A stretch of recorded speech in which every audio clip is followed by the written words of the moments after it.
Hey guys, Melvin here. Welcome to the attic. We're going to be reading a story from the RPG Horror Stories subreddit. This one was posted by user Efrenen Verde.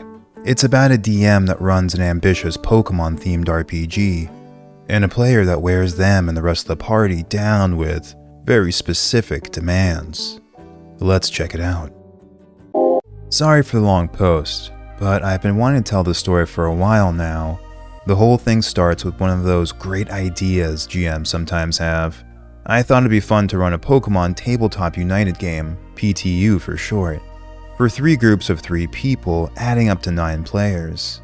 They would be playing the traditional Pokemon story, go to the gyms, get the medals while stopping evil guys, and one of the characters will become the champion. I estimated the whole thing would take around 2 years to complete, and gathered some players from friends and people I knew from other games. Each group would be playing the same weekly sessions with a few differences in encounters, only deviating every now and again for character moments, and at some points in the story the teams would meet to fight each other or collaborate. The important points from this are that I was getting myself in more trouble than I thought, and the players got a very clear message that this was going to be a PvP-centric campaign. Most took it simply as extra motivation, others I would soon find took it much more seriously. For this particular story, only one of the groups was involved. Let's call them Edgelord, a stealthy trainer that knew how to fight with swords for some reason, Ranger, a wilderness expert good at finding paths and secrets, and last but not least, the focus of the story. Let's call him main character. He started off getting some of the most combat-oriented classes without much in the way of giving his character any quirks or specializations outside of Pokemon battles. Not surprising at all given the nature of the campaign, so no one found it worth noting. As most Pokemon stories go, on the first session the players got to choose their starter Pokemon. I had very carefully prepared this part since it would impact pretty much anything and everything we did afterwards. So there were a good 20 different Pokemon each with at least a couple lines of personality and quirks to choose from. Now, for the sake of diversity and RP opportunities, the choices the players had ranged from easy to train starters, mostly a selection of tame water, grass, and fire types from the game's basic starter Pokemon, to some significantly more powerful choices that were rescued from criminal organizations, Pokemon born with disabilities or that came from backgrounds of abuse. These ones started with handicaps to compensate for their initial strength, and depending on how the trainer raised them, they could grow to their full potential or end up more messed up. We spent the whole first session getting the PCs to know each other and role-playing how they would interact with the available Pokemon. Good times. But this is where main characters started acting up a bit. The scene went something like this. After spending some time meeting the water types at the pond, the lab assistant guides you to a corner of the field. There are 2 small wooden cabins there. You walk up to one of the windows and the assistant says, "This is where we keep some of the most sensitive Pokemon." This one was being used as a test subject for some messed up experiments, and is very sensitive to sudden movements and loud sounds.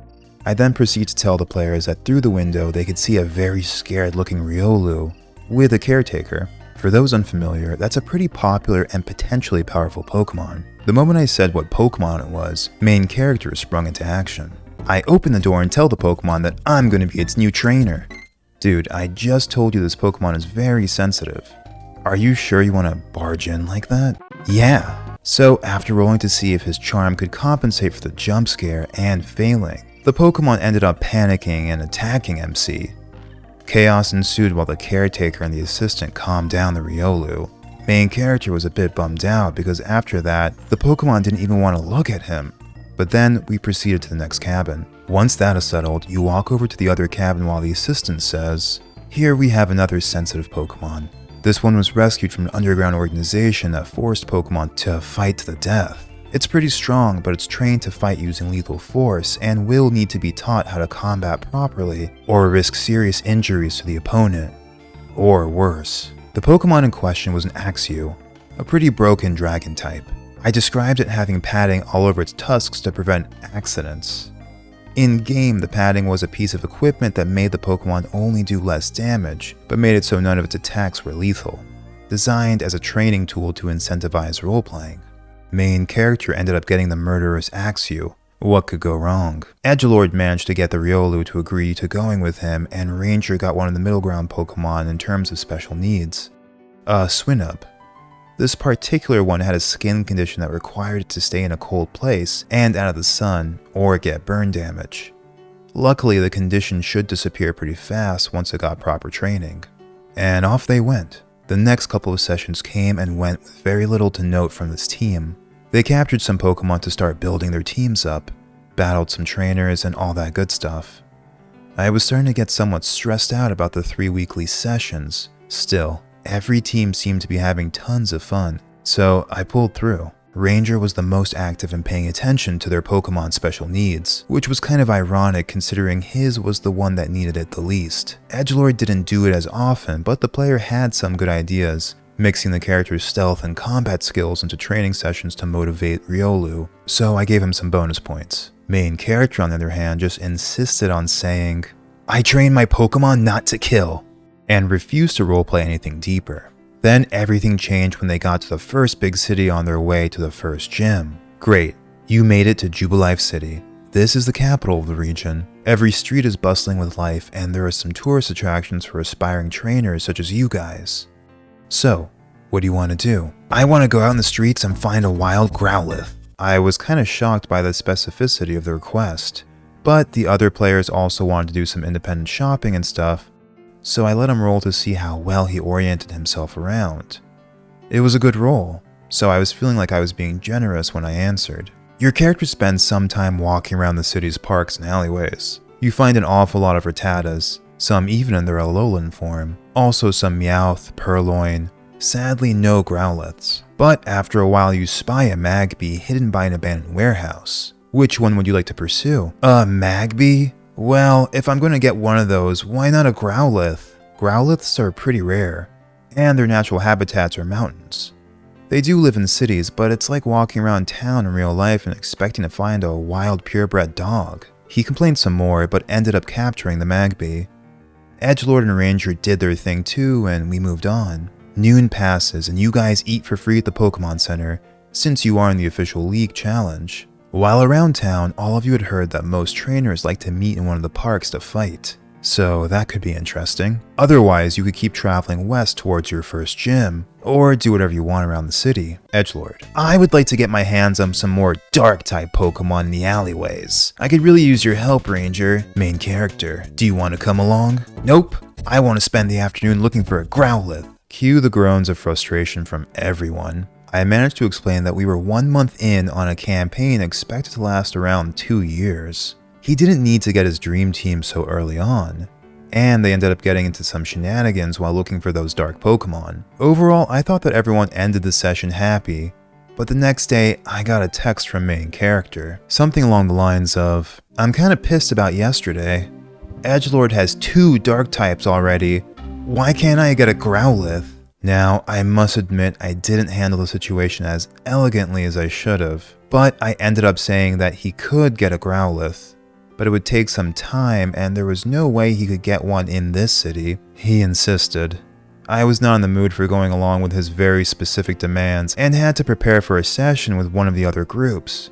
So I said something along the lines of, "Dude, you're a pain sometimes. If you want a Growlithe so much, then either wait or come up with a creative way of finding one, instead of doing the same thing over and over again. But I doubt you can think of one given how you're training your starter." He got offended. I got angrier. Overall, it was a big mess. Turns out he had already planned a perfect team around his starter, and so he was roleplaying that his character wouldn't want to waste time training anything else. The thing escalated to the point of him leaving the group, and the campaign went on. The whole situation with the now 8 players wasn't sustainable, and I lost some more players along the way, but none as dramatically as this one. I regret a few things about this whole ordeal.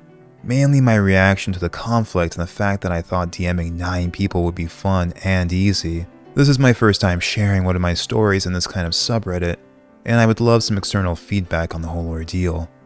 Thanks for reading. It's obvious that OP put a lot of effort into planning this game.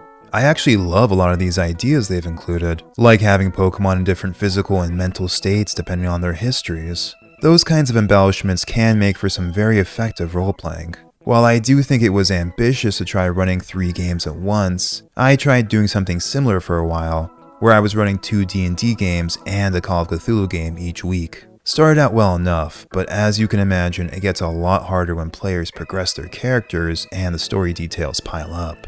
It takes a lot of mental energy to keep track of multiple campaigns at once and should only be attempted by the most experienced or foolish of DMs. If you can handle that, then you're a true MVP. But I have to say, even though it was difficult, I did learn a lot about how to be a better DM from the experience. And it sounds like OP did the same. With our Growlithe enthusiast, I'm chalking this up to a player that hasn't learned how to be more flexible with the game dynamic. If role-playing games are group storytelling, then the idea of one character getting everything they want right off the bat just doesn't make for a good story, especially if we're considering the Pokemon formula in practically all of its incarnations.